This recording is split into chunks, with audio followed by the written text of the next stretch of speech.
The notion of dignity pertains to the inherent worth and respect every individual deserves. It's different from respectability, which is often associated with society's approval and status. Now, Jesus shows us again and again that it's our job to choose people over a society that glorifies power, money, and public opinion. However, we live in a society where being respectable is defined by media, money, and public opinion. Why else would we glorify people who have more money than they could spend in a lifetime?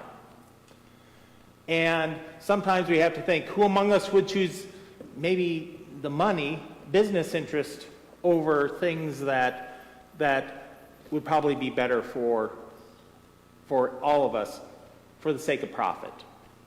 We have to think about that sometimes. But Jesus knew the tendency for power to overcome compassion. He knew that the typical Jewish person in occupied Palestine could be forced into service by a Roman soldier.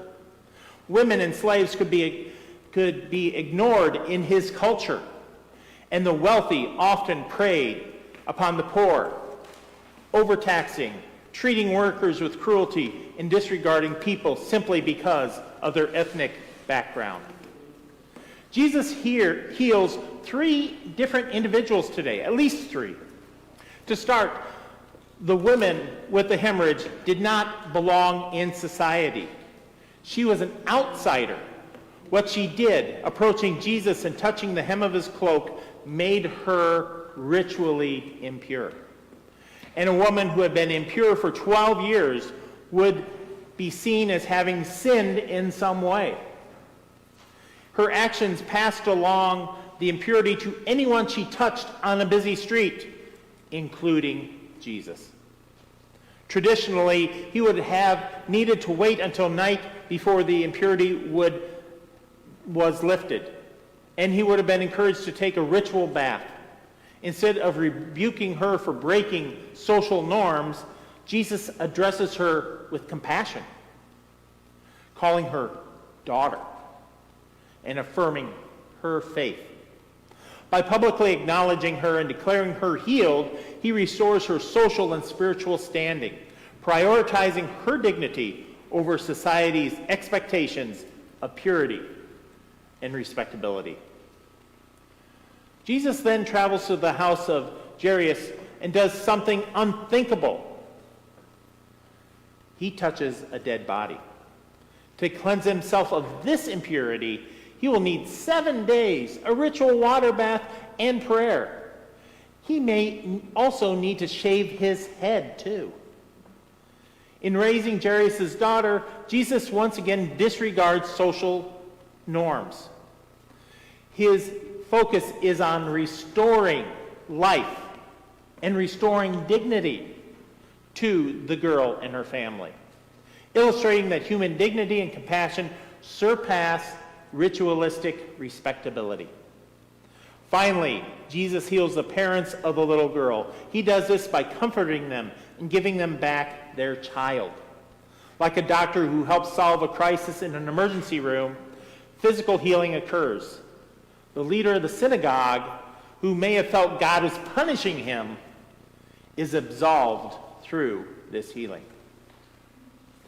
Jesus' ministry, as depicted in the New Testament, frequently prioritizes healing of mind, body, and spirit over making sure all of the rules are followed. His actions and teachings emphasizes restoring human dignity rather than conforming to social and societal ideas of respectability. But wait, there's more than just that is happening. As anybody that has done any chaplaincy work can tell you, there are times when the miracle does not come to pass.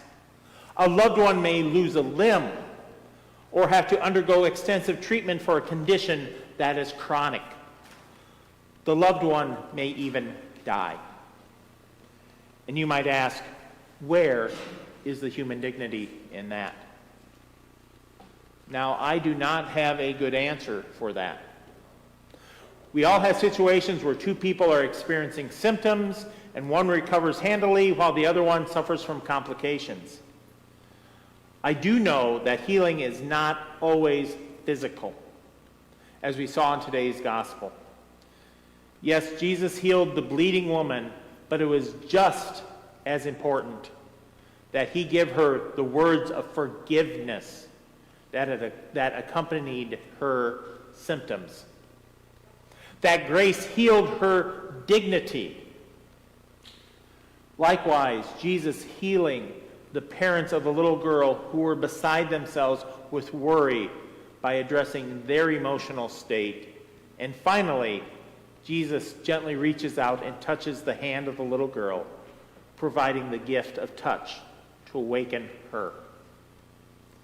God's desire for healing and wholeness is present in the other readings also. As we read the words in the Wisdom of Solomon, we see that God's original intention for humanity is life. The corruption of our world, whether we see it as envy or evil or the devil, is not what God intended. Judging others rather than rejoicing in the inherent dignity of each human being is what has led humanity through this arbitrary path of pain, of war, and of injustice. We may be unable to heal people as Jesus did, curing their physical ailments, but we can do this. We can sit with our neighbors and those in the hospital. We can make the conscious choice to be present.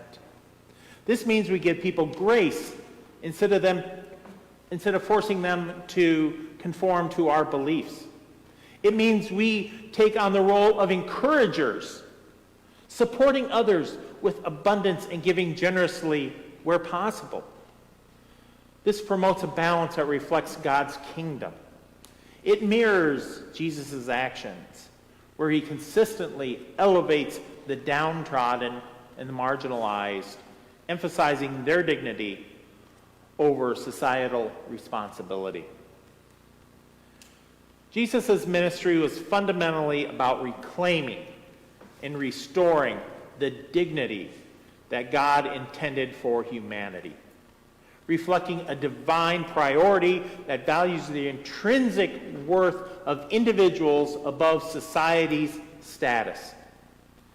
To be respectable in the eyes of society is to keep up appearances, to keep up with the neighbor, to have the newest and the best and all those things.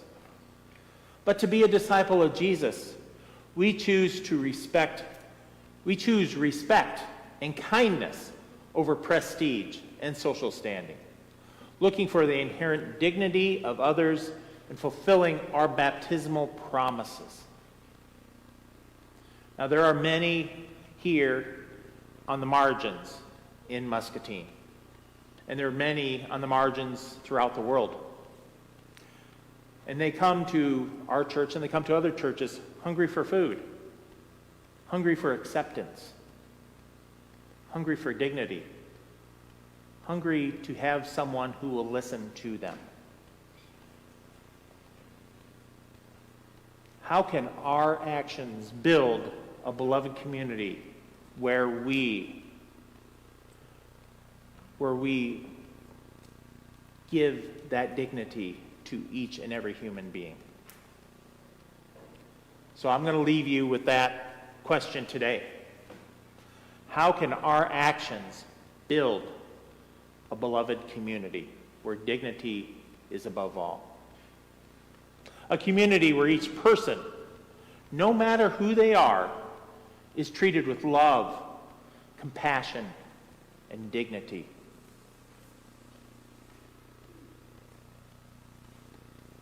Let us build a beloved community.